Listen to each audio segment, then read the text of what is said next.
দর্শক, যশোরের ৫ আসন মনিরামপুর থেকে আপনাদেরকে স্বাগত জানাচ্ছি। আমি সালাউদ্দিন সাগর। আমি এখন রয়েছি যশোরের মনিরামপুরের রাজগঞ্জ বাজারে। তো আমি এখন রয়েছি এই আসন থেকে, যশোর ৫ আসন থেকে মনোনয়ন প্রত্যাশী এখানে যিনি রয়েছেন, পথসভা করছেন কামরুজ্জামান শাহীন। আমরা এই মুহূর্তে তার নির্বাচনী জনসভায় আমরা সরাসরি সংযুক্ত হচ্ছি। আপনি একটু আমাদেরকে জানাবেন যে আসলে এই যে জনসমাবেশ, আজকের জনসমাগম ঘটেছে, কি উদ্দেশ্যে ঘটেছে, করণীয় কি, আজকে আপনারা কি করবেন? ধন্যবাদ আপনাকে। আমি আজকে আমার ভাই শাহীনের নির্বাচনী যে প্রচার, ধানের শীষকে বিজয়ী করার লক্ষ্যে মনিরামপুরের পশ্চিমাঞ্চলের ৮টি-৯টি ইউনিয়নের নেতৃবৃন্দুর দলমত নির্বিশেষে ধানের শীষের বিজয়ের জন্য আজকে একটি গণমিছিলের আয়োজন করা হয়েছিল।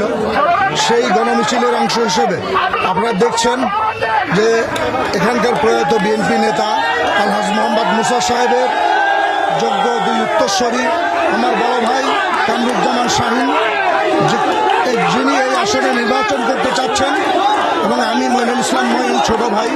আমরা দুই ভাই এই দলের ধানের শীষের প্রচারের জন্য পশ্চিমাঞ্চলের 9টি ইউনিয়ন নিয়ে আমরা গণমিছিল আয়োজন করেছিলাম। তারই অংশ হিসেবে আজকে আপনারা এখানে দেখছেন পুরুষ মহিলা দল মত নির্বিশেষে গোটা পশ্চিমাঞ্চলের মানুষ আজকে ধানের শীষকে বিজয়ী করার জন্য একাত্মবদ্ধতা ঘোষণা করেছে। ঠিক আছে, ধন্যবাদ আপনাকে। আপনি একটু জানাবেন যে কামরুজ্জামান শাহীনের পেছনে আমরা দেখছি যে উপজেলা বিএনপির যে সকল প্রবীণ নেতারা রয়েছে, আমরা তাদেরকে দেখতে পাচ্ছি। জনসমর্থন কেমন পাচ্ছেন? জনগণ কি খুবই ভালো, খুবই ভালো।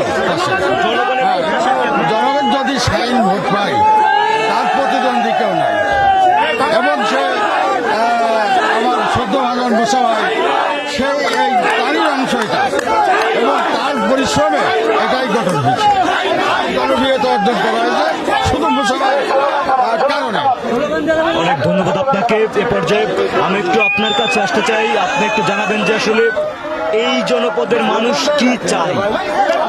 আসলে মরহুম মোহাম্মদ মুসা সাহেবের সুযোগ্য উত্তরসূরি, তার মৃত্যুর পরে সারা মনিরামপুরে যে জনজোয়ারের সৃষ্টি হয়েছে, তারই একটি অংশ পশ্চিমাঞ্চলে আজকের এখানে আয়োজন। আমরা ইতিমধ্যেই জেনেছি বেগম খালেদা জিয়া খুবই গুরুতর অসুস্থ, এবং আমাদের মহাসচিব সহ ডক্টর ইউনূস এবং আমাদের তারেক জিয়া সবাই আবেদন করেছে বেগম খালেদা জিয়া সুস্থতার জন্য।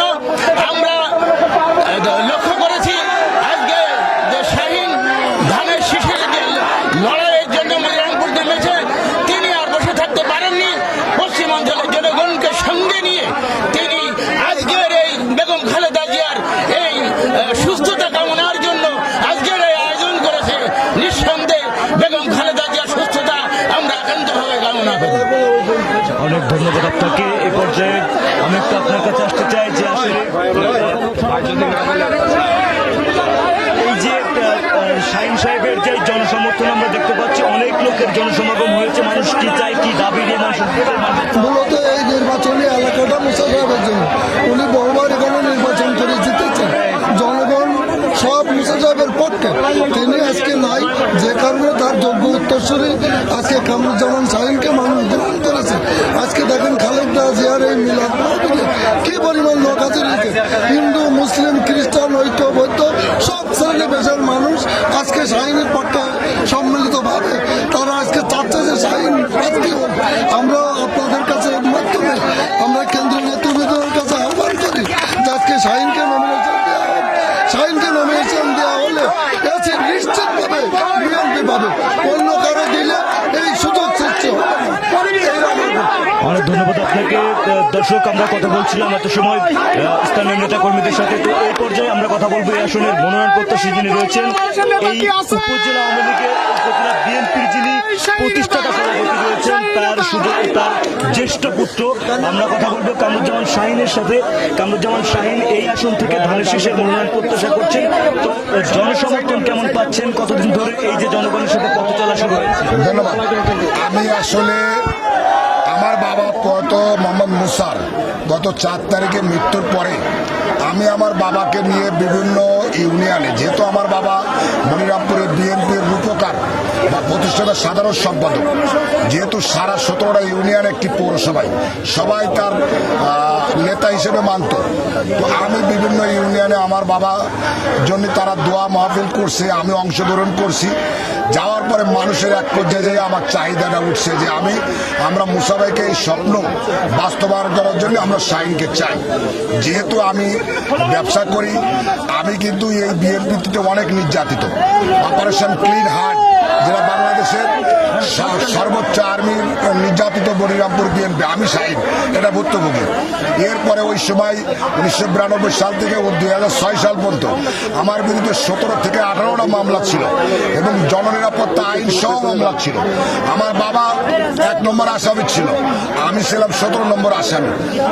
আমার ওই সময় ভাইরাস জন্ডিস হয়েছিল, এই সময় আমি জেলখানায় অবস্থান করেছি। এরপরে আজকে দীর্ঘদিন আমি রাজনীতির সাথে সম্পৃক্ত ছিলাম। আজকে মানুষের চাহিদার কারণে আমাকে এই পথে আসতে হয়েছে। আজকে মনিরামপুরের মানুষের যে আশা আকাঙ্ক্ষা একমাত্র আমার বাবা বুঝেছে, এই তারই আলোকে আমি যেহেতু তার সন্তান, আমি বলবো মনিরামপুরের মানুষের কি কষ্ট। আমি মনে করি দল সঠিক সিদ্ধান্ত নেবে, 3 নম্বরে যাচাই করে দল মনোনয়ন দিক, তাতে এই আসন এটা আমি পাই ইনশাল্লাহ 2 লক্ষাধিকের উপরে ভোট পেয়ে আমি এমপি নির্বাচিত হব। দল যদি মনোনয়ন দেন, আপনি যদি সুযোগ পান, তাহলে মনিরামপুরের কি কি প্রয়োজন রয়েছে? মোটা দাগে আপনি কি উন্নয়ন? মনিরামপুরে মোটা দাগে অনেক কিছু প্রবলেম আছে। বড় সমস্যার সমাধান ভবদা, এটা হলো আজকে প্রায় 51 বছরের সমস্যা ভবদা। আমাদের মনিরামপুরের রাজবাজার অবহেলিত বাজার, এখানে দীর্ঘদিনের মানুষের দাবি, এটা একটা থানা করার দাবি আছে। এর পাশাপাশি স্কুল কলেজ মাদ্রাসা রাস্তাঘাট অবহেলিত। আপনারা জানেন আমাদের এখানে একজন মন্ত্রী ছিল, তারপরে এলাকার উন্নয়ন সে করে নাই, তার পকেট ভরেছে। আমি চাই না, আমার ব্যক্তিগত কোনো চা পাওয়া নাই, আমার ব্যক্তিগত কোনো চা পাওয়া নাই। আমি যেটুকু কাজ করতে চাই মনিরামপুরের মানুষের, আমার বাবার স্বপ্ন পূরণ করার জন্য আমি সব কিছু করতে পারি। আচ্ছা, আমরা যখনই দেখেছি যে আওয়ামী লীগ হোক বা অন্য দল হোক, এই যে ভবদহকে কেন্দ্র করে ভবদহের আশা দিয়ে কিন্তু আসলে মানুষের ভোটগুলো তারা নিয়েছে, কিন্তু আসলে বাস্তবায়ন কতটুকু? এই ভবদার সমস্যার সমাধান আমার বাবা যখন উপজেলার চেয়ারম্যান ছিলেন, 11 মাস ক্ষমতায় ছিল, আমার বাবাই প্রথমে ভবদার সমস্যার সমাধান করার জন্য উদ্যোগ নেয় এবং আমার বাবা যেহেতু 11 মাস ক্ষমতা ছিল, এরপরে বিএনপি গভর্নমেন্ট এসে এই উপজেলাটা বিলুপ্তি ঘোষণা করে। আমার বাবা যে যত কথা বলুক না কেন যে আমি করতেছি, আমার বাবাই প্রথমে এর উদ্যোগটা এবং স্যালো মেশিন লাগাইছিল একসাথে 71টা।